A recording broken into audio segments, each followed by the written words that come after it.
Alright guys, we are back for another Dokkan battle video. So, alright, we're gonna do an updated, top 10 DOKKANFEST tier list here.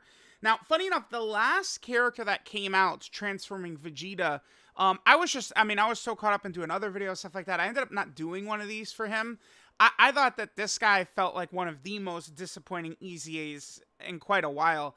He is just so bad at the start of the fight, right? And I just didn't do one. I wasn't even sure. I didn't put too much thought to it. I wasn't even sure if he would even rank on the list, but he does, actually, and he is at number 10. Now, before we jump into this, so we get Zamasu and Trunks, and Zamasu is very busted. Another thing happened, which is we got kind of like a new... We are experiencing difficult event power creep right now, where I think the 3 toughest fights are definitely a step above Metal Cooler Core, Cell Max, Broly. It's like the Rose Dismal Future fight, the First Form Cell Dismal Future fight, and then the Omega fight are just like way above everything else we're kind of experiencing right now. So I'm just going to tell you guys right now, what always happens when this happens is people have difficulty adapting like their sort of like expectations of what characters should be doing in events and stuff like that. We're experiencing this power creep. So characters who were skating by, let's just use like STR Cooler for example. Now, I mean, he just gets outright crushed by a lot of these bosses, right? I was looking at this EZA TUR list. It's not good. Most of these characters are not very good, just flat out. Because, again, we're experiencing event power creep right now.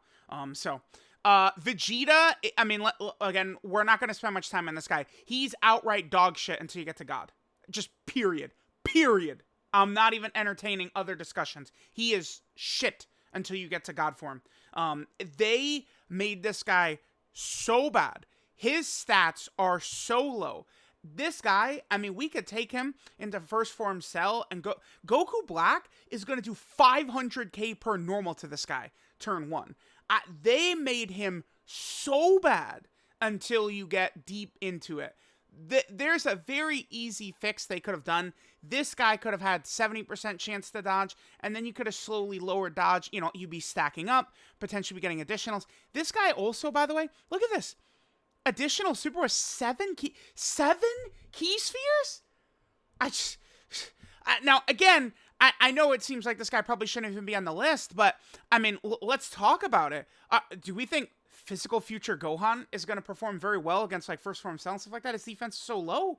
Damage reduction and guard by themselves don't do anything, right? AGL Evolution Blue Vegeta gets killed. Like, all of these units get killed. Here, let's bring up my older tier list here. So this is the last one I did. Let's look at some of these bottom characters. Full Power Super Saiyan 4 Goku, Future Gohan, Namek Goku. These guys got no shot. They're killed. Absolute dead meat. Dead weight.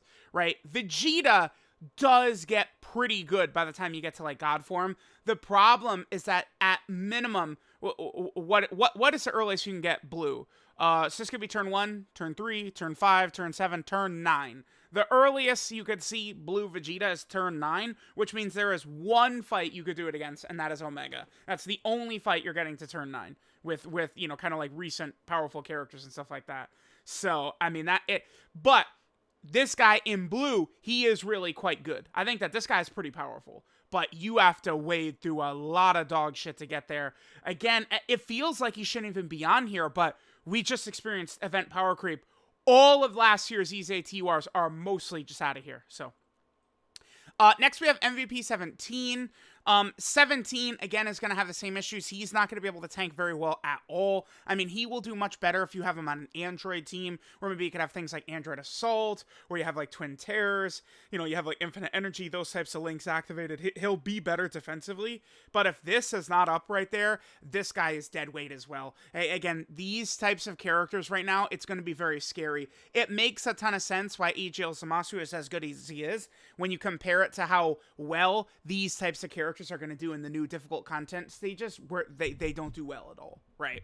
Like this guy was meant for kind of like the last batch of content, Metal Cooler Core and stuff like that, right? This guy's okay, but I mean, I can't go any further than okay. And he is a real liability if this is not up. And you guys know how I feel about these HP conditions. Inconsistent is the key phrase when it comes to HP conditions, man. So it's like 17 has got some stuff with his support. You know, I feel like I'll run him over, you know, Physical Future Gohan or Namek Goku or something like that, but he's not super crazy. Next we have Cooler here. I mean, the problem with Cooler is so bad at the start of the fight as well. You're running Cooler as probably like a floating support. The thing is, if you're going to run Cooler, he is pretty effective, I think, against Omega. You know, because the fight can go slow. Omega can be debuffed at the start, so you lower his attack, you're stacking his defense, you're able to get many stacks in, and then Cooler can be a decent run against Omega.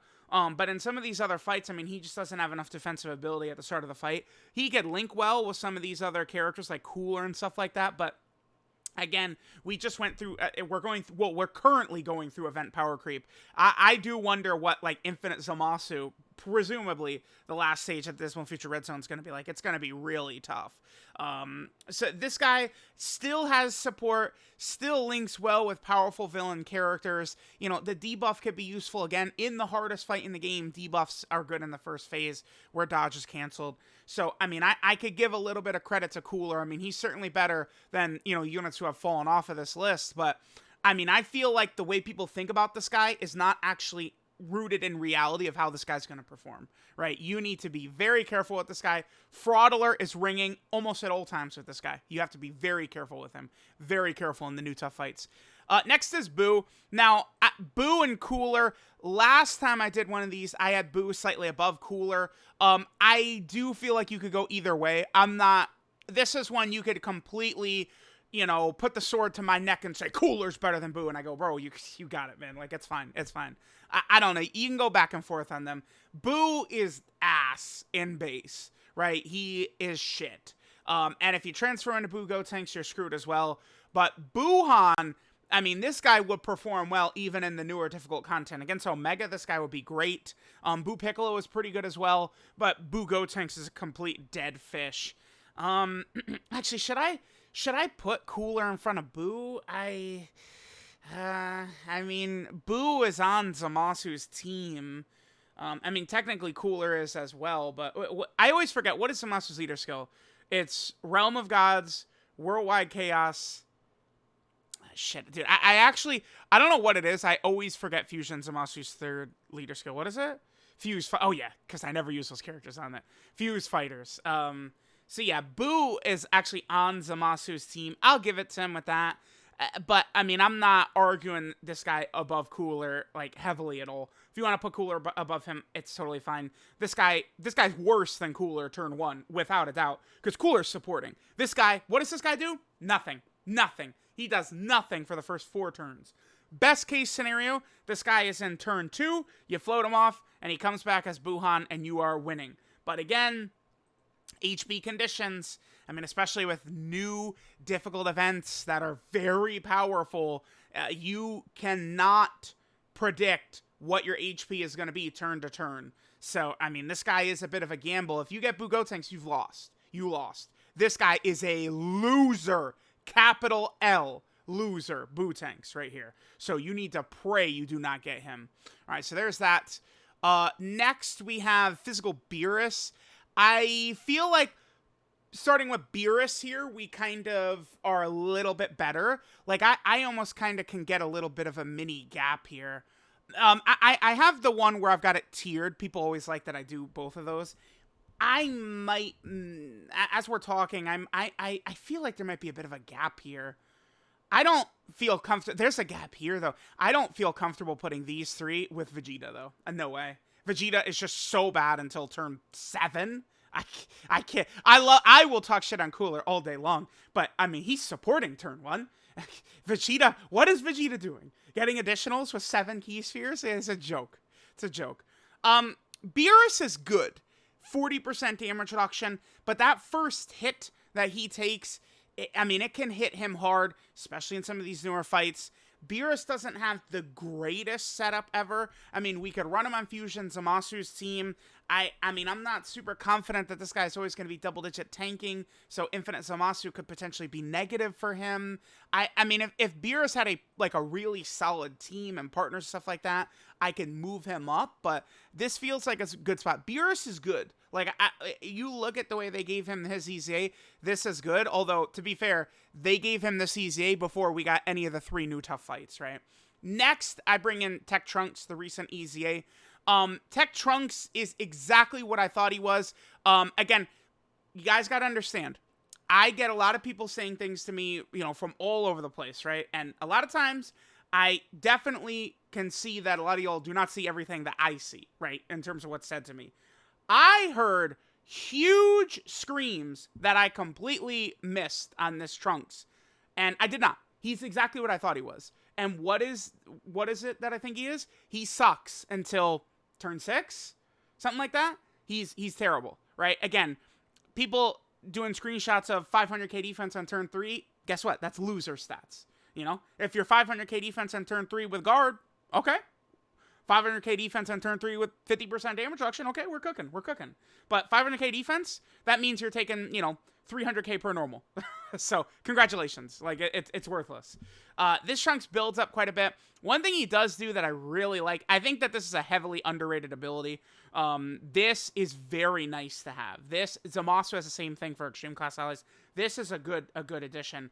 One of the huge issues I have with this guy, they are actual idiots for doing this. This is why Trunks, his performance can be, that turn 3 500k defense I'm talking about, can be misleading. Because then, when you go from turn 3 to turn 5, his defense typically is the same number, because this bullshit wears off. Why is that not permanent? This, I'm telling you, I'm not over-exaggerating. This hurts his ass so bad. Yes, it does. This hurts this bastard so much. If this was permanent, this would help him significantly. So that way you could anticipate his 3rd rotation, he could potentially be pretty good, right? Where he could be tanking all normals. But because this wears out, right? This is active only for the base and his first turn in Super Saiyan, and then this part goes away, right? And that's why, if you go play with Trunks right now, and you get your 500k defense turn 3, and then, oh weird, we're 500k defense again on turn 5. It's because we're up, right? It's just clown show bullshit.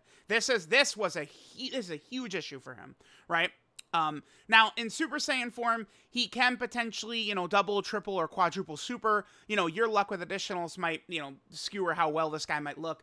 By now, I mean, I think it's pretty agreed upon by a lot of people in the community that I seem to have above average dodge luck compared to most people, but my luck with additionals, it comes in far lower than what most of the community reports their luck with additionals are. So I'm going to try and, I feel like there might actually be merit to that. I mean, I don't know, maybe it's just, anecdotal. We're just getting a couple of, pieces of evidence in.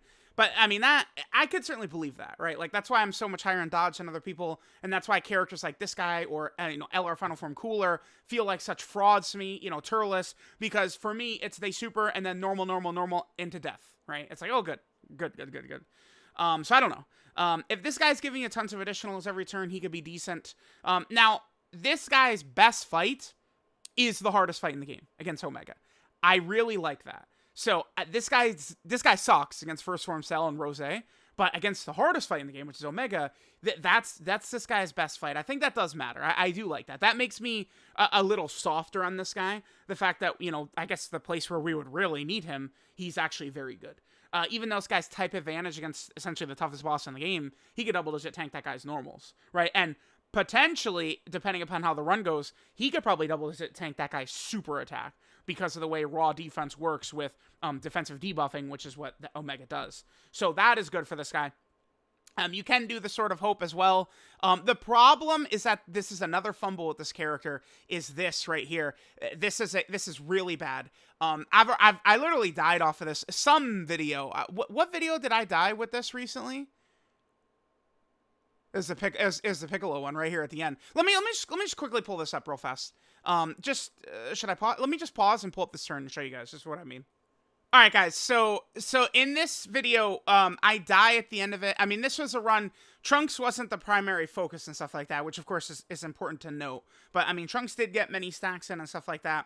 So we do the Spirit Bomb Sword, and then watch this. He creates orbs, and then this is what I'm left with right here. It's pointless. He should be double orb changing, so a situation like this doesn't happen. And just because I don't think the argument of pairing Bulma's active skill with this guy's Sword of Hope is even like a reasonable argument, because it's like on this video I'm running Battle of Wits. Bulma's not on Battle of Wits, so it's like that doesn't work. That doesn't cut it. So that's kind of like the two issues I have with this guy. This should at minimum be double orb changing, and then this should be permanent. Those two changes I think would have made this guy feel quite a bit better.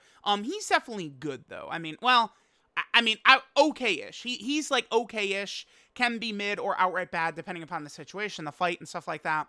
I don't hate him though. I wish he was a little bit better, but I don't hate him. Next we have EZA Gogeta. Now, I directly saw a discussion about this over... Minato did a video, and he had heavy discussion about this where people were talking about Gogeta. And they're talking about, oh my god, Gogeta takes so much damage. Are you guys living under a rock? Do you know how much damage all these characters take? Hello? Hello? They're all dying! No one so far can tank at all against Rose and First Form Cell. But what does Gogeta have that the rest of these bums do not? Answer fast! Now! He dodges. Gogeta actually can live, unlike the rest of these characters. These guys are not tanking these big bosses anymore. Not happening. So Gogeta being a dodge character, guess what? That ages much better than just raw defensive characters who are not able to withstand these attacks. Now, I'm not going to pretend for even 1 second that Gogeta is good in Super Saiyan form. I mean, he's okay, but you get him turn 1 and you float him off, right? Like, there's not super much of a difference between this guy and the 5th anniversary Blue Fusions.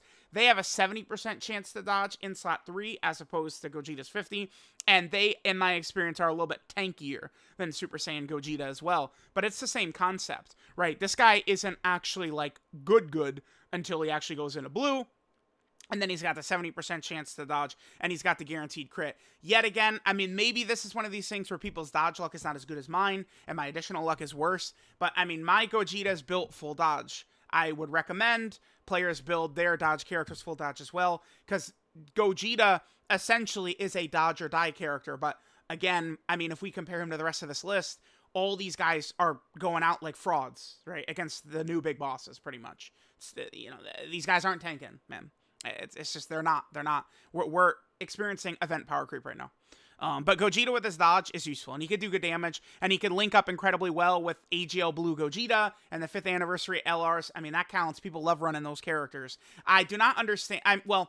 I was going to say I don't understand why people hate this guy but love the 5th anniversary Blue Fusions, but, I mean, they have guaranteed dodge their first turn in blue, which is just so, I mean, that's just so tasty, man.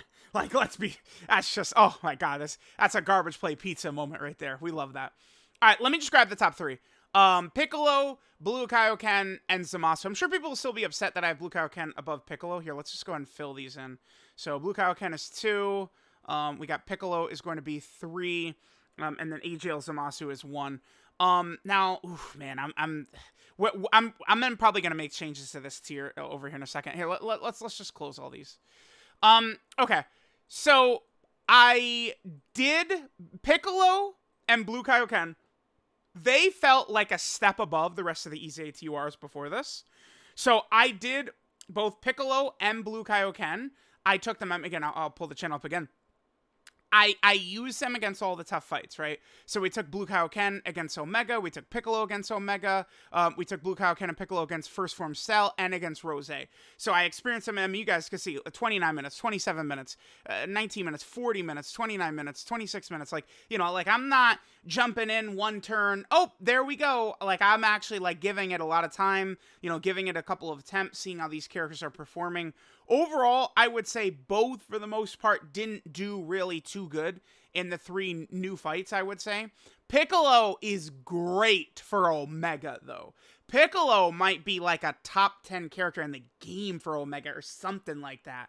Piccolo is very strong for the Omega fight, right? Whereas Blue Kaioken is like actually unrunnable against Omega because Omega cancels dodge at the start, right? Against the Tech Omega cancels dodge, so the UI Gokus just have no shot against that first stage of Omega. But in my experience, Blue Kaioken and the UI Gokus performed quite well against Rose and First Form Cell. I had a lot of issues in the First Form Cell video, but that was the AGL Vegito Blue unit dying over and over. Bulma died, right? It was more so just bad luck rather than like the UI. Because the point I was trying to emphasize to people, if you're running Blue Kaioken and Bulma dies, you don't go, oh my god, Blue Kaioken sucks, man. But if you're running Blue Kaioken and then a UI Goku dies, you can blame Blue Kaioken. Because if we're not running Blue Kaioken, instead of, AGL or UI Goku, we'd be running Vegeta and Trunks. We'd be running, one of these really powerful LRs, AGL Carnival Goku or something like that, right?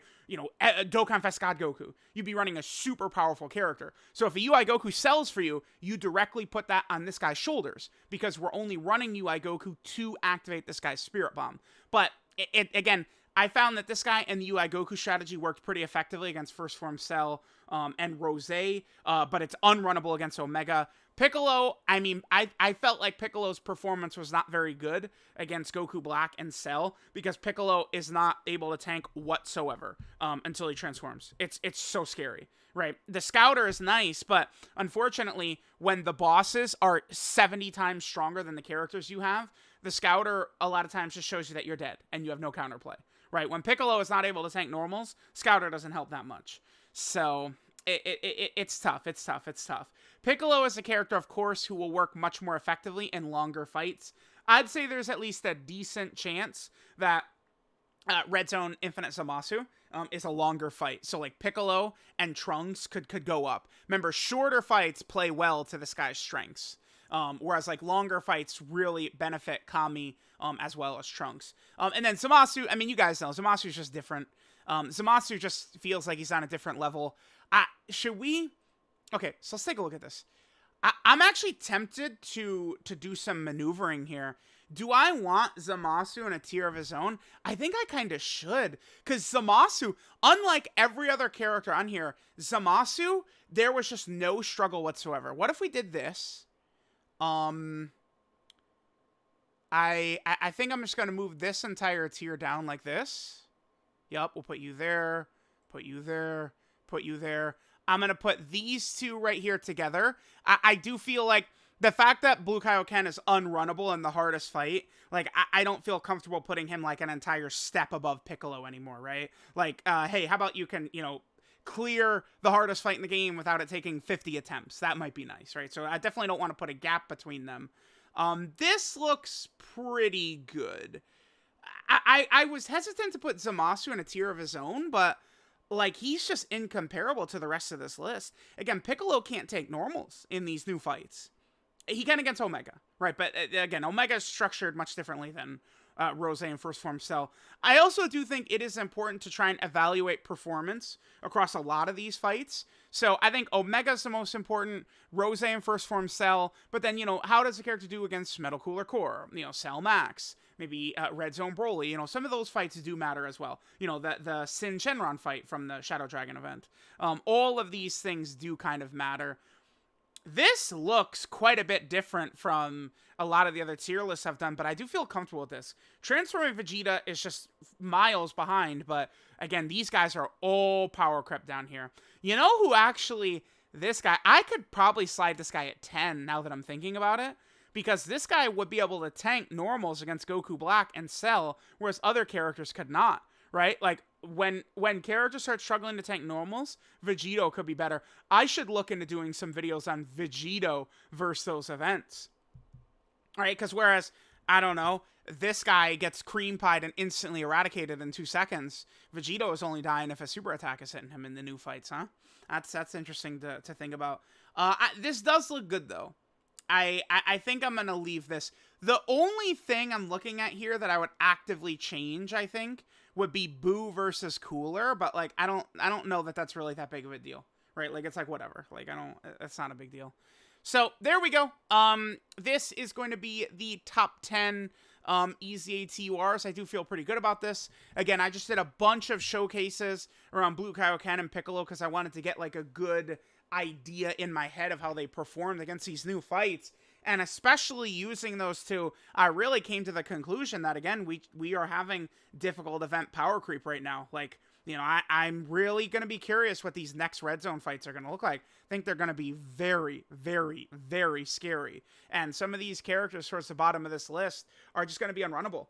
Right? If events get any tougher at all, the bosses get any stronger, like Cooler and Super Buu and 17 and stuff, I mean, they're going to get... I mean, they already get cooked. They can get cooked even harder. So let me know what you guys think. I didn't talk much about Zamasu, but I mean, again, the thing that's beautiful about the global sync and stuff happening on global at the same time is, I mean, you global guys are using it at the same, like, you guys know how busted this guy is, right? The damage reduction the whole way through. He's a little weak in base, but then they toss this on. Even if he takes a little bit of damage, 20% HP at the end of the turn is pretty strong. You don't see this on a ton of characters. I was shocked. When I first saw the translations, I was like, is this true? Like, that is a very powerful ability. And then, for some reason, Trunks doesn't stack in base, but Zamasu does. And then this guy, I mean, has, you know, the best link in the game. He's working well with one of the strongest new units in the game, Fusion Zamasu. Plus, he's got the 50% damage reduction. I mean, this guy's just on a different level. This guy is so comfortable and so powerful in all these fights, whereas, unfortunately,